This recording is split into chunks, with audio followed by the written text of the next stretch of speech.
Well, it certainly would appear that we're live. The odds are good. The signs are favorable. The augurs have all kind of lined up to where it would appear that technical difficulties have not derailed this week's episode of Tent Talks Tunes. That's it, kids. It's happening. Somewhat traumaless this weekend, this week, this day, this evening, whatever we are, wherever we are. Why is this thing zoomed in just on my left shoulder? Hold on a second. There, I just said something about how there were no technical difficulties. I was wrong. Let's grab the actual machine here. I think this might be it. This might be revealing the entirety of myself. Ho-ho, there we go. Boy, I knew I had spoken too soon. So, okay, I guess maybe I'll show you guys the opening card first. And say, hey, everybody, it's Tent Talks Tunes featuring me, Malcolm Tent. Tent Talks Tunes, yeah! I'm here. Alan is tuned in. Good to see you here, Alan. Good to see you seeing me. Alan is a long-time regular watcher of Tent Talks Tunes, and Alan, you're a patient man. You've certainly suffered through your fair share of technical difficulties as I bring you Tent Talks Tunes every single ding-dong-dang-damn week whenever I'm actually in town and not burning up the miles in my trusty 2013 vehicle in service of rock and roll. So yeah, how do you guys like this? This is my brand new placard for opening the show, given to me this weekend by my good pal Sean Mosher. His wife made this. This is the best in handicrafts. Check it out. Not only is it a photo holder, but it's got a very tasteful, tasty, permanent backdrop. Not only is it a delicious blue vinyl record, but it's the stylus is a clip. So I can put on whatever photos I want. I think this is one of the coolest things I've been gifted with in a long, long time. So thank you, Sean, and thanks to the missus. And also thank you for supplying the first photo that we have here on the Tent Talks Tunes clapboard. I guess this is, you could officially call this a clapboard, couldn't you? Ready, steady, go. We're on. A big toast of Danbury Tap to you guys. Sean was one of the many attendees at the Danbury Record CD Expo this past weekend. It was a raging success. We had a ton of folks come out, a room full of happy vendors, records, tapes, CDs, memorabilia flying through the air at a furious pace. I think it's safe to say that everybody went home happy. So thanks to everybody who came out. Thanks to everybody who sold. Thanks to everybody who bought. Thanks to the people who just came in and hung out. We just had some friends come by who hung out during the day and shot the breeze. And that's always cool too, man. Good times with everybody in the record collecting circles. Sean also gifted me with something, as you people know. Anybody who knows me, I've always been a huge fan of the phenomenon in the record industry known as the bootleg. And I've done a couple of episodes of Tent Talks Tunes on whether it's old vintage bootleg vinyl or cassettes. Don't know if I ever got into the phenomenon of CDs, but Sean Mosher actually created from scratch. Check that out, gang. A bootleg DVD of the Antiseen 40th anniversary show. It's got a front, it's got a back, it's got a disc, and it was presented to me by him also. So thank you very much. I personally get a real thrill out of this. You know, as long as you're not selling it and making money on our name, the object itself is really cool. I really love this. I having been a long time, almost lifelong collector of things like this. It's really cool to be on one, actually. So thank you for that also, Sean. Really appreciate it. Yeah, it's been a pretty good weeks, months, whatever you might want to call it. It's been such a whirlwind for the past little while that it gets kind of hard to keep track of how much time has elapsed. I've been so dang busy and traveling all over the place that a few things that have been handed off to me kind of got lost in the shuffle. So I want to do a little bit of show and tell on these items before we get into the meat of the matter of this week's Tent Talks Tunes. And this is sort of like the equivalent of checking the bulletin board, because will you look at this? Will you look at what's behind me? I think for the first time ever in the history of Tent Talks Tunes, I have a completely blank slate behind me. No flyers for upcoming events, no hype or shill for my various websites and YouTube channels. It's just an absolute blank slate, a tabula rasa, if you will. So you can see the fine quality workmanship on my cable TV caliber backdrop. It's just, it's been so crazy busy lately, I have not had time, to update my Discogs page, have not had time to update my eBay store, nor the Bandcamp. I've been able to get I've been keeping the YouTube channel up to date because it's a simple matter to download the video from Facebook every week and then upload it immediately to YouTube. We're still having technical difficulties with the Antiseen YouTube channel. Nobody has been able to offer a solution on how I, the guy who created it, I created the Antiseen YouTube channel. So naturally, obviously, I would be an admin of it. But at some point, several months ago, my ability to access the Antiseen YouTube channel just vanished. It just completely disappeared one day as I was going to upload the most recent episode of Jeff Clayton's fine cable TV show, Break On Through, which he broadcasts every Tuesday at a brand new time slot, 8 p.m. Prime time slot for Break On Through, 8 p.m., squarely in the family hour. And so every week, every Tuesday at 7, every Tuesday at 8, caught myself, every Tuesday at 8, Jeff Clayton goes live, much like I do, and talks about music fun things and music geek things and lifetime experience things, and sends it out to the people. And under normal circumstances, I'd be poised right there to download it after the episode is done and then upload it to the Antiseen official YouTube channel. And I've been completely unable to do that for months now. And we've sent out the word. We've asked for help from all the tech-savvy people out there, and no one's been able to offer a solution. And, of course, YouTube's alleged customer service is simply that. It's alleged. They're absolutely bog useless when it comes to actually helping the people who provide the content for their channel. Just saying. So the Antiseen YouTube channel, for the moment, is kind of in limbo.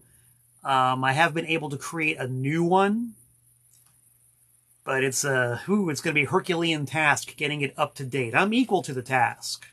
I can do it, and it's going to happen. But it's going to take some time. So everybody out there who is following the Antiseen official YouTube channel, grab yourselves a pillow and a blanket and your favorite pair of jammies and just relax and be comfortable until I'm able to get it up and running again. So that's the update on that, and that's why you haven't seen a placard for the Antiseen YouTube channel on my fabulous backdrop in quite a while. So anyway, that was just like a very long way of going around and saying that I've got a blank bulletin board, but I still have some things to show and tell that people have handed off to me in recent memory. Not just Sean Mosher, but some fine fellows who flew in from Germany for the Antiseen 40th anniversary show. And I really hope you guys will forgive me for not remembering names. This is another deal where anybody who knows me knows that my name and face recognition is pitiful. Whatever part of my brain it is, it's in charge of that kind of information.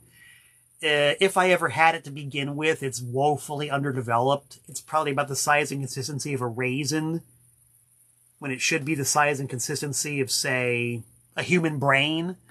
So forgive me, please. And also, this is a helpful household hint. If we meet in person out there in the real world, like at a gig or at a record show, come up to me and introduce yourself.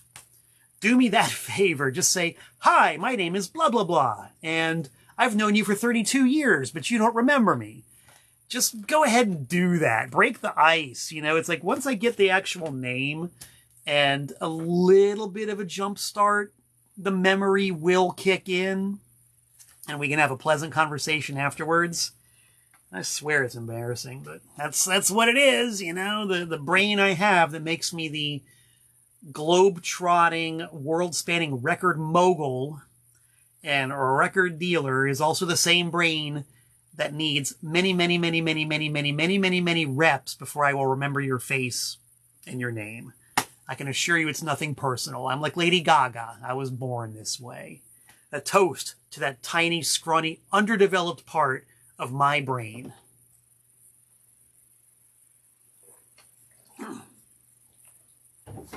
Anyway, these dudes flew in from Germany. I knew them both, and I don't remember their names. But one of them has a label, and I am so not going to pronounce this correctly. Hieb und Stich, or maybe it's Hieb und Stich, which I do know translated means cut and stab. It's a record label, and this dude gave me not only a fabulous tote bag featuring his label, but he very thoughtfully packed it with some of his latest releases. And this is the first time I'm actually opening this since the 40th anniversary show. At the gig, I did take a quick peek and got a couple of brief descriptions from the dude, but it was a crazy-ass day. It was hectic as all get out. So now I'm actually going to really thoughtfully and carefully open up the bag and open up the box within. And we're going to take a good detailed look at some of the records on his label, Hieb und Stich. And whoops, we got stickers. We got stickers falling all over the place. Here's a couple of stickers. Don't know who these guys are. Oxid. Oxid. I speak the president's English, so I'm going to say it's Oxid. Oxid. Hieb und Stich, the record label itself. We got a few of those. I will definitely be putting these on my distro box. And a 7-inch single by a band called Hex Offender. 2 songs, Into the Grave and This Hell. No doubt a fine German pressing. Let's take a look at that. Ooh, like that. I like that black inner sleeve. Oh, look at that, numbered.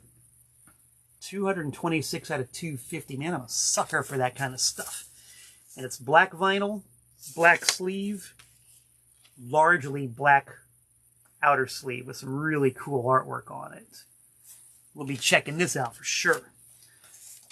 He told me that one of these albums he gave me was actually, like, if I recall correctly, 80s style new wave. And I believe it's this band, Iris Paralysis. We have one album by Iris Paralysis and another album by Iris Paralysis. This might actually be a 12-inch single. 80s new wave. Boy, howdy, I'm all over that like brown on rice. Well, I see a definite distinctive consistency in this guy's artistic aesthetic. Black on black on black, which is the opposite of what Lou Rawls used to call white on white on white. If you guys ever heard the Lou Rawls live album, you know what I'm talking about. White on white on white, but Hieb und Stich does black on black on black, and all you got to do is say the magic words 80s new wave or synthesizer or analog drum machine, and man, I am just going to completely freak out. Oh, there you go. There's the exception to the rule. White inner sleeve. And another band with also some really cool cover art. Trenchcoat, Pulling the Plug on Humanity. That looks like real art made by real people. If it sounds the way it looks, I'm probably going to enjoy it as well. There you go. Another exception to the rule. Ha ha ha. More black vinyl, white sleeve. Thank you for these fabulous records. They're going to go straight into the queue for me to listen to. And listen to them I will. I did receive a mysterious package in the mail. Now, in case everybody wants to know, my mailing address I have not flashed in quite a while. is right there for you. Malcolm Tent, P.O. Box 3626, Newtown, Connecticut, 06470. This is a mysterious package from a guy named Stefan Sigel in Venice, California. If my name and face recognition is pathetic, then my sense of vague memory is highly developed. Highly developed. There are many, many, many names out there, and I swear to God, all of them are vaguely familiar to me. Does anybody else know what I'm talking about here? Does anybody else feel my pain when it comes to having lousy face and name recognition, but a really good sense of, oh yeah, I kind of vaguely, or yeah, I think I do, yeah, maybe I do remember that. Yeah, it seems familiar. Am I alone in this leaky boat? Somebody please tell me. I need some help. Help. Anyway, Mr. Sigel, name spelled S-I-G-L, from Venice, California, sent me just out of the blue with no explanation whatsoever. I do like that random aspect. An album called The Happy Casualties. And it's got a subtitle of Floods, Droughts, and Other Ravages Visited Upon the Earth. Sounds like a concept album. Looks very tasty. So I know nothing about this. I know nothing about the band. I know nothing about Mr. Stefan Sigel, S-I-G-L. Look at that double album. I'm very intrigued. So thank you for the Happy Casualties record. This is also going into the queue for me to listen to. I do most of my listening to music when I'm doing really mundane tasks around the house, like washing the dishes, sweeping.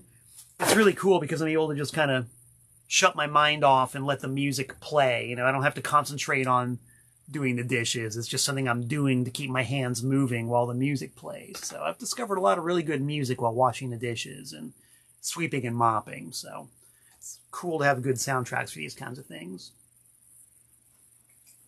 Let's see, we do have something else coming up that I have received in the mail. I think actually I'm going to tease that later. Never mind, guys. I'm going to tease that later. We're not ready to tease that now. We're going to tease that later. And I talked about that already. I'm very excited about a release on TPOS. I've done a soft release on this one so far. I haven't done the actual hard release yet. We're going to have a lot of that after this weekend. This weekend is going to be a busy, fun weekend. So that's part of the reason why my Discog store is down and my eBay store has not been updated. But after I'm done with this weekend having some fun, I'm going to get back to work. And part of the focus on that is going to be the hard release for the brand new Tiny Tim album, Prisoner of Love, a tribute to Russ Columbo. This has been out for quite a while on CD. My pal Mark Robinson from Ohio has a label called Punk Media. And he's the guy who actually recorded, produced, and released this thing initially, but it never come out on vinyl until basically now, officially next week. It's Tiny Tim with a small orchestra paying tribute to his favorite crooner of all time. Russ Columbo, for a while there, was a contemporary and rival to guys like Bing Crosby, Rudy Vallee, and maybe some of the other crooners of the time, and died in a very bizarre freak accident at a very early age. So Tiny Tim's favorite singer getting a full, seriously orchestrated treatment on this. This is not a novelty album. This is a man who was an expert in a certain type of music from a certain period and who loved that type of music, basically singing his heart out with some extremely tasteful orchestration. I am delighted to be able to release this on vinyl. And I'm also delighted because, as I've talked about in previous episodes of Tent Talks Tunes, which are archived on my YouTube channel, one of the joys of pressing vinyl is adding the element of random chance. I'm a big fan of random chance. I introduce a lot of it when I'm playing music, when I play live as a solo acoustic or with Ultrabunny, I never know exactly what's going to happen from 1 minute to the next. I really enjoy the challenges in doing a live show where anything can happen. And I might have to play a song that I wasn't thinking about playing, or make something up on the spot even. Who knows? Ultrabunny is all improv, so you never know what's going to happen during an Ultrabunny set. So to introduce that element into the, what's the word I'm looking for, the process of releasing a record, it is possible. My favorite way of doing it is to take advantage of a function that a few different pressing plants offer called the random colored vinyl option. And all you vinyl people out there, this is where your shell-like ears are going to perk up. We're talking about not just colored vinyl, but random colored vinyl. It's a deal where the pressing plant will take whatever remainders and leftovers at the end of a day full of, record pressing, and throw in the hopper and melt them down. And if you specifically request it, they will press your record based on the completely random colors of vinyl they have left over at the end of a day's work. It's, same vinyl, great, same quality. There's nothing wrong with it. It's just stuff that they didn't use. And if you're willing to take a chance and you don't care about the colors of vinyl that you get, or if you're like me and you completely delight in seeing what colors of vinyl you might get, then that's a good option.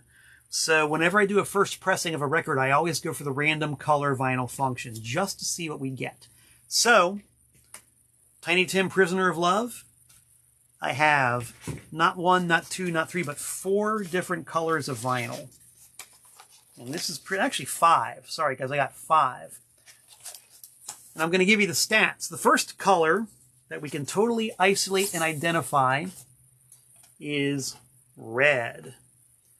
The grand total is 266 of these came on beautiful, opaque, red vinyl. Yes. 266 of these.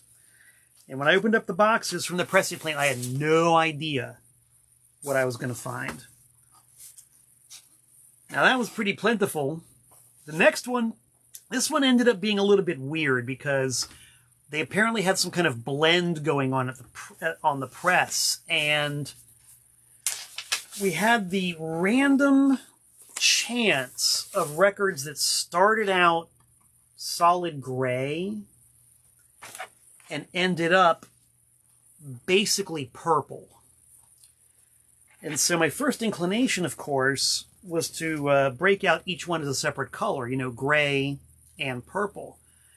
But I swear to Jah, as I was unpacking the 304 records that were on gray and or purple, it was impossible to actually see where one color began and the other color began, because the blend was very motley. If you look at these carefully, like at this purple one especially, you can see it's not solid purple. It's got all kinds of streaks and blobs in it of different colors. This gray one to the same extent. I mean, you can see bits of purple in it. And in the gray one, and in the purple one, you can see bits of gray. The vast majority of these are gray with very easily seen splotches of purple throughout it.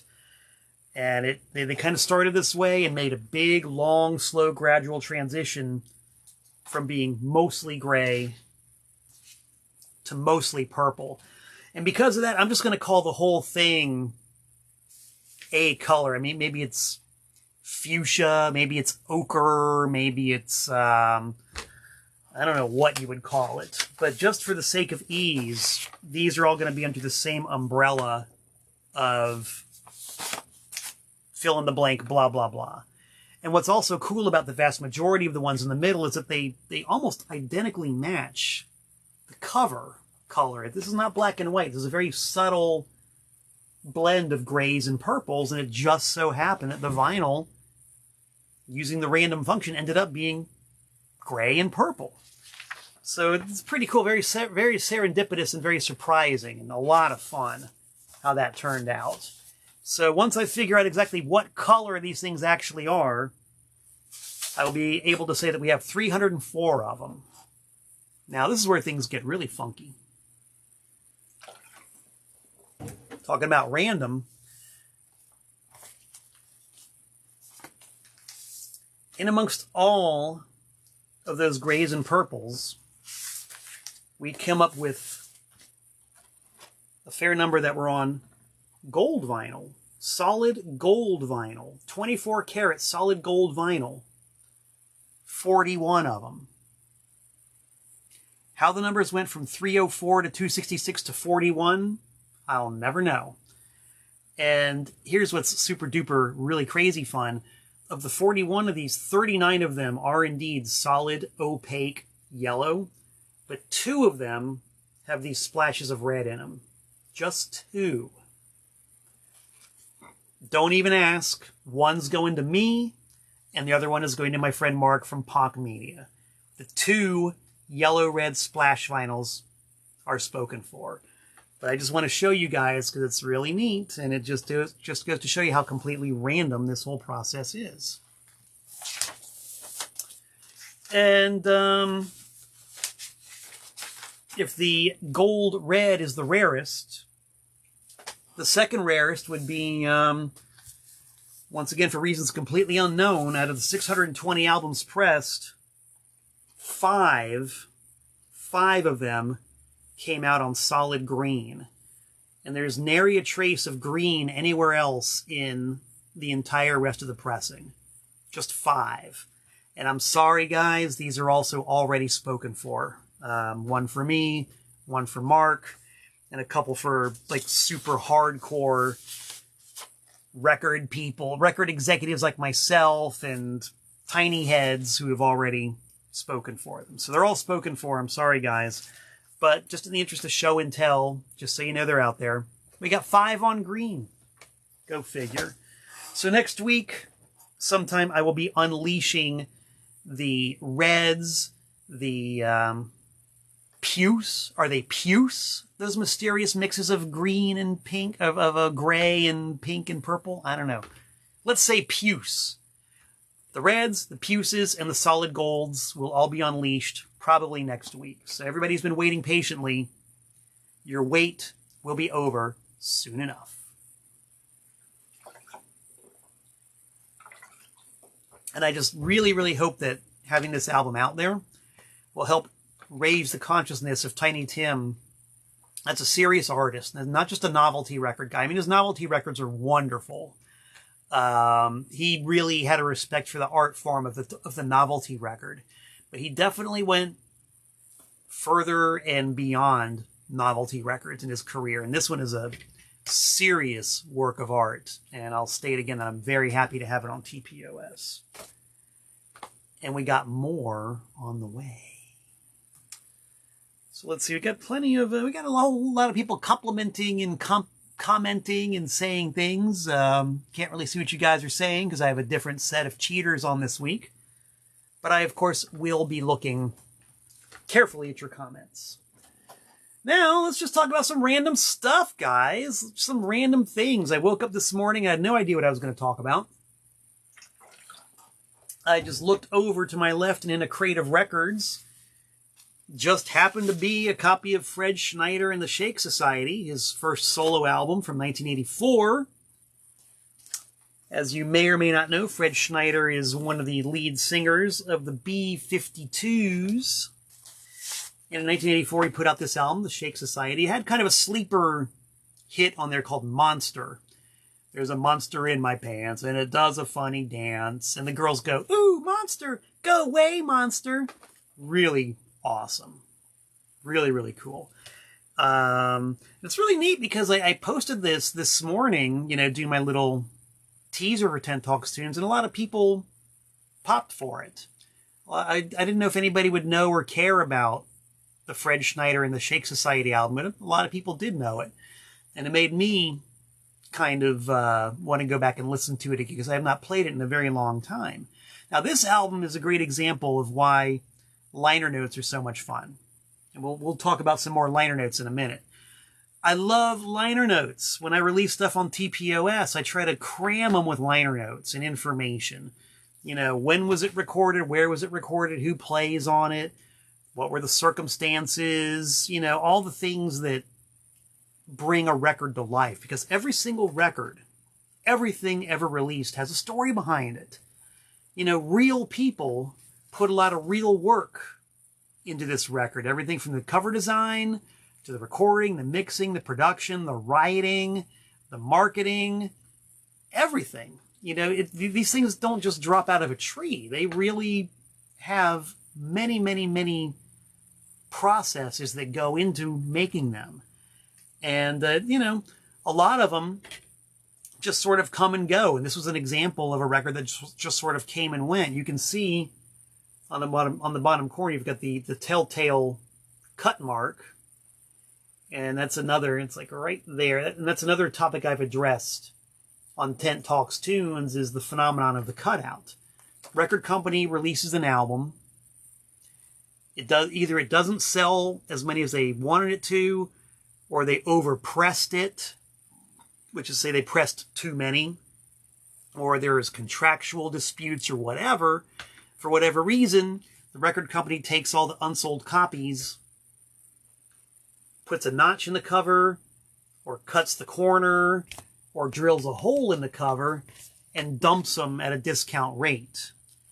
And you can buy them for a fraction of the original cost. Like in 1984, the retail on this was probably, I don't know, I think by then, I think they might have been up to like $7.49, $6.99-ish. I'm going to say $6.99 in 1984.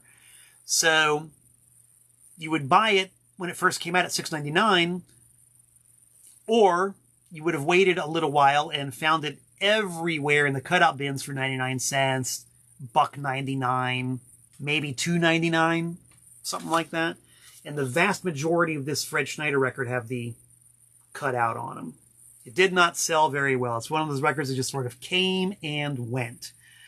I don't remember there being any big promo for it. There was an MTV video for Monster, but, you know, in 1984, MTV...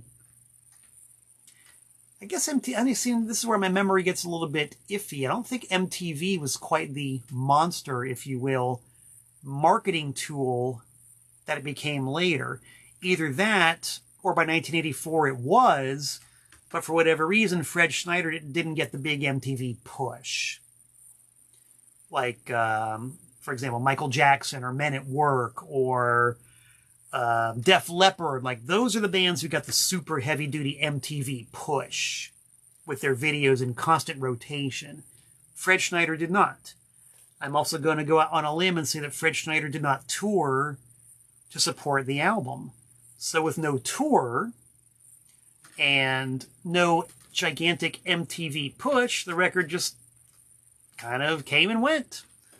Very much like his second solo album, entitled Just Fred. This is a great album. I love this album.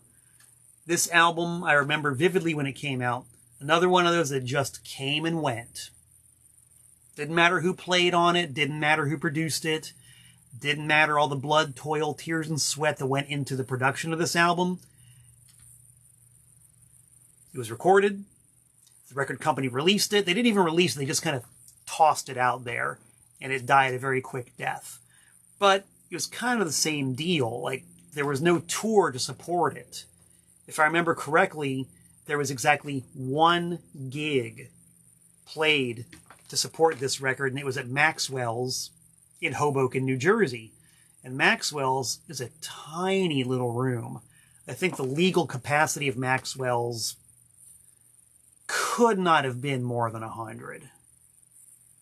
Mind you, they had no problem cramming a couple hundred people in there for a super hot show. But even then, you're only talking about 200. You know, and I'm talking about people wedged in there, shoulder to shoulder, chest to back, you know, stem to stern, port to starboard. You could, like, shoehorn 200 people into Maxwell's. And that's where the one and only gig to promote this album took place. I'm not aware of any MTV videos for this one. If anybody knows otherwise, please post a link. The album entitled Just Fred. But this is a great album. It came out in 1990 something or other. It's very reminiscent of the beat poets like Kerouac, Ferlinghetti, Gregory Corso, all those people. Because a lot of those people released albums and they were basically recitations of poetry over some kind of jazz backdrop, where the jazz was there to underpin the poetry. This is like a 90s alt-rock version of that. The lyrics are all very, freeform, avant-garde, poetic, if you will, with some really tasty, loud, guitar-driven 90s alt-rock behind it. And there's not a bad song on this record. It is really, really good. And, whatever the absolute minimum pressing of it was back in 1990, I think that's all they made. And that was it. No more. Goodbye. So 2 Fred Schneider records that were just kind of thrown out into the marketplace and disappeared very quickly. And I was talking for a second about liner notes. That's why I love reading the liner notes on these things, man. You read the liner notes, of which there are quite a few, along with the lyrics, and you see some of the participants on this album, man. You got Bernie Worrell from Parliament Funkadelic, and then later with the Talking Heads. You got Kate Pearson of the B52's. You've got a songwriting credit for a guy named Richie Bowe, who very shortly thereafter changed his name to Richie Ramone. Go figure, right? Richie Ramone. Songwriting, production, and arranging on one song. Of course, Fred Schneider. And just all kinds of other people who participated in making this album. Kind of an all-star album, you could say. And also, as far as I know, this thing's been out of print practically for not since day one. They actually did do a reissue of this on CD in the early 90s. That's when it also just came and went. And it had a completely different cover. So, I think the entire Warner Brothers era of Fred Schneider is gone, gone, gone. You got to look in the used bins to find them. Well worth doing it. Of course, talk about Fred Schneider simply makes me rekindle my love for the band he came from, which is, of course, the B52's. This is one of those albums that, upon first hearing it in 1978, turned my head completely around, made it do a 180. It's no exaggeration. It's not hyperbole to say that the first time I heard Rock Lobster on the radio, I had never heard music like that in my entire life. I had never heard a song like Rock Lobster. Completely new and original and absolutely mind-blowing. And it's still a song that holds up to this very day. This entire album is like that.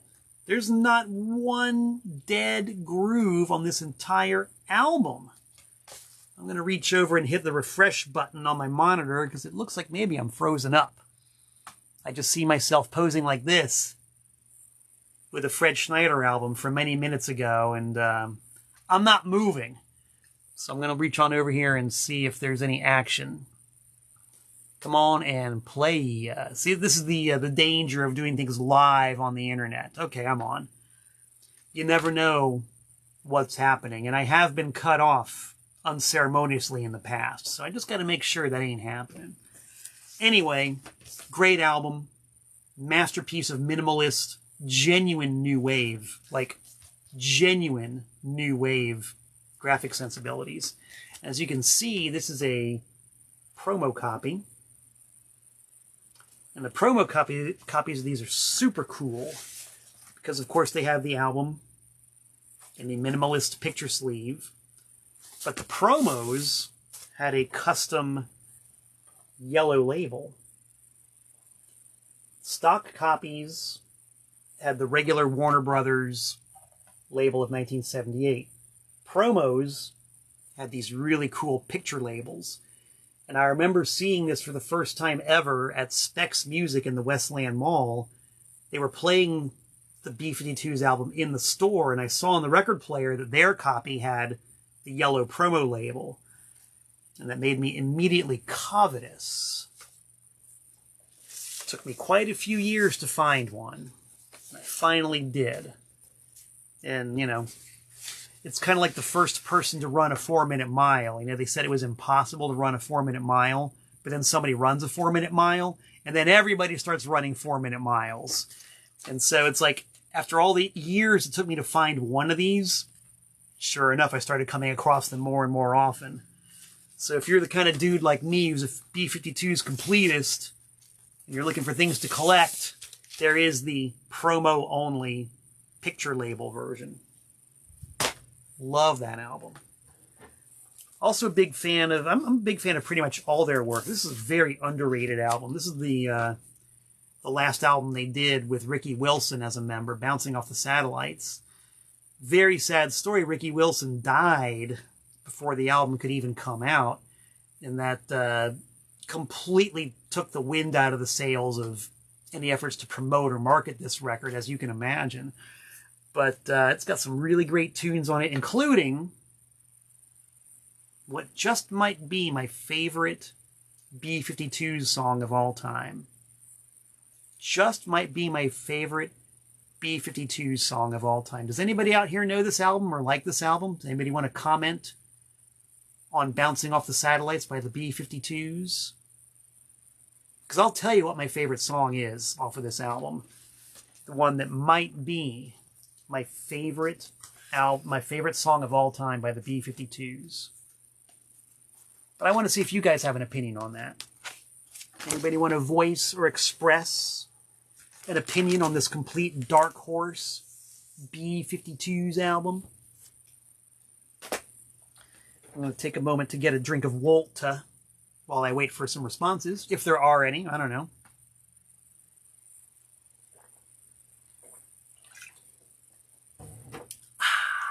Danbury tap goes down good. Well, I don't see any responses, so I'm going to tell you right now what my favorite song on that record is. And what might be my favorite B52 song of all time. It's a song called Wig. Wig.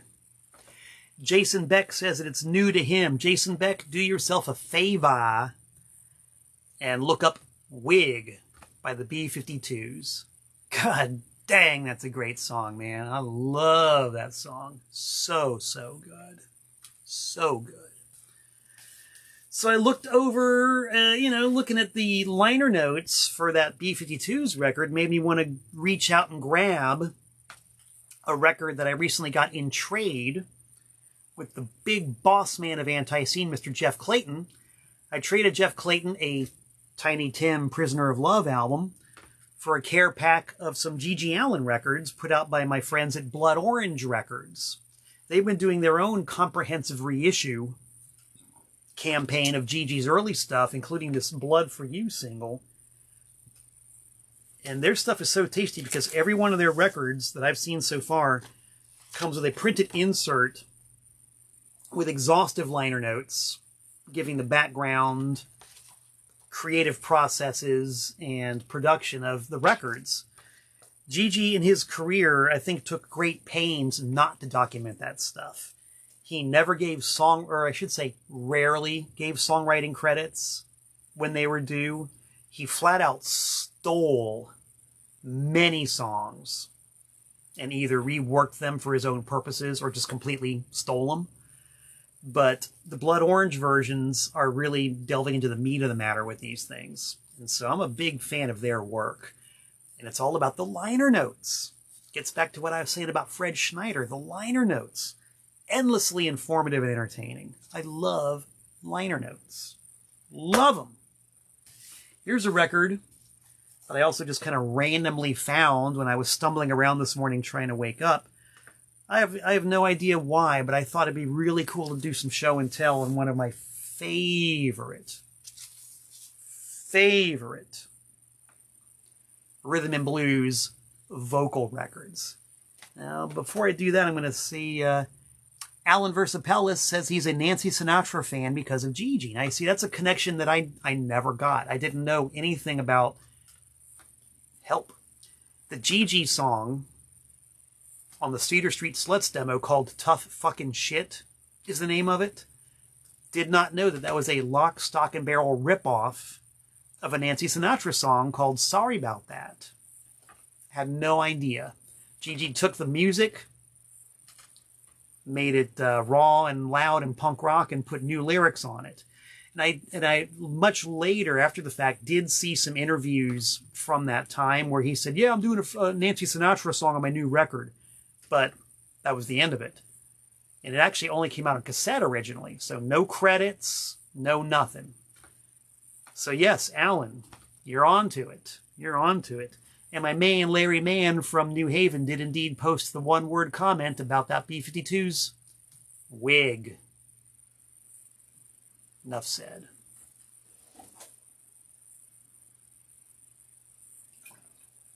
Yeah, I got boxes of records here and a lot of stuff in the personal collection. And I just, actually, I'll tell you exactly why I wanted to talk about this. Because when I was on tour, such as it was, last month, doing the devotional Devo fan gathering and the Antiseen 40th anniversary, I did what I usually do, and I stopped at all the record stores in every town that I was passing through to do some business. Buying, selling, and trading stuff on my label for records in the shop I'm at, and a few dollars. And my last stop was a really cool record shop called Main Street Jukebox in Stroudsburg, Pennsylvania. A very unlikely town for a super cool record store. But of course, I had my record store for 21 years in Danbury, Connecticut, which is a pretty unlikely town for what people say was a super cool record store. Anyway, did some wheeling and dealing with my main man Joe at the Main Street Jukebox, and one of the records I picked up was the Desperate Rock and Roll compilation, Volume 12. This is one of my favorite series of what would you call reissues ever. It's all just the wildest, most insane, out of control rock and roll sides from the 50s and 60s. You know, I mean, these are all people who sound, to one degree or another, like they're losing their minds in all the right ways. And sometimes just the song titles alone, man. Gonna Get Me a Satellite, Rock These Blues Away, Rhythm in My Bones, Rag Mop, I Got My Eyes on the World, Do Your Best, Weepin' and a Wailin'. You know, these are very evocative song titles.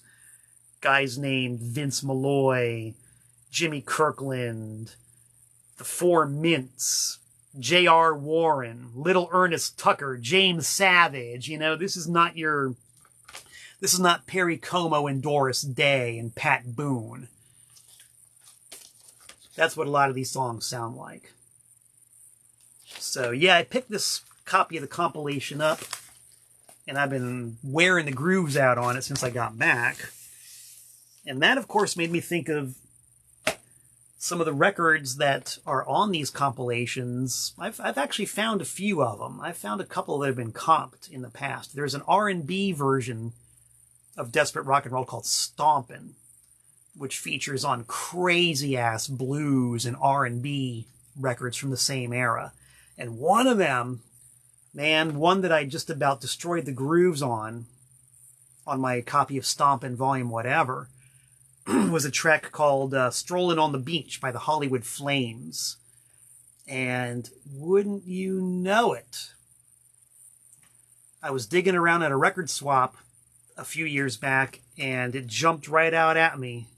Something I'd never seen in the wild before, but was completely gobsmacked to find. Check it out, gang. The original 45 RPM single of Strolling on the Beach by the Hollywood Flames on the Ebb label. Now, the Hollywood Flames, I've done a little research on them, were apparently one of the very first R&B vocal groups in Los Angeles, what we now know as doo-wop. They were, if not the first, one of the first. And they've got a pretty fair number of records, and some of them are very easy to find. There's one called Buzz, Buzz, Buzz that you'll find. It's a very, typical doo-wop record, smooth harmonies, love ballad, not my thing. It's cool for what it is, but it's not my thing. Strolling on the Beach, on the other hand, is just a stomper. This tune kicks ass. It is a heavy rock and roll number. Heavy bass, great harmonies, and it just moves. I think it clocks in at like a minute and a half. Minute and 47 seconds of out of control R&B rock and roll mayhem. And it's really great to have it comped on an album, but even greater to have the original 45 found in the wild. I have a few like this, and I cherish them all. And if you guys want to hear some hot 50s R&B inflected rock and roll, dig it up. Strolling on the Beach by the Hollywood Flames. If you pop for this stuff like I do, you are guaranteed satisfaction. In a similar note, I was at a record swap this weekend. Besides doing the Danbury Record and CD Expo, there was a record riot, as they call it, in Newtown, Connecticut. So I set up a table, had a great day, met a lot of cool people, did some wheeling and dealing, and during the last 15 minutes of the record riot, when things were quiet, I was doing some digging, and I found this very wonderful old 78 by Little Junior Parker. My Dolly B. And this record is like so many R&B records of that time. One side's a ballad, the other side is up-tempo. And a lot of these records are kind of cookie cutter, but My Dolly B, I'm pretty sure that's the one, it's a rager. Real good electric R&B mover by Little Junior Parker. I'm going to have to fire up my 78 player, which I do have behind the backdrop, and give this one a listen through my stereo, cranked up loud, because a 78 RPM record played with a proper 78 RPM needle is just a thing of beauty. It sounds like nothing else. It's just got an entire atmosphere and an aura of its own. And if I end up doing that with this one, I'm going to drag out all the 78s and play a bunch of them. I ain't talking Glenn Miller or Bing Crosby, kids. I'm talking about, Andre, Mr. Rhythm Williams. I'm talking about Wynonie Harris. I'm talking about Ruth Brown. I'm talking about Chuck Berry. I'm talking about Carl Perkins. These are the tunes that sound like they come from another planet when you play them on original 78s. Oh, yeah.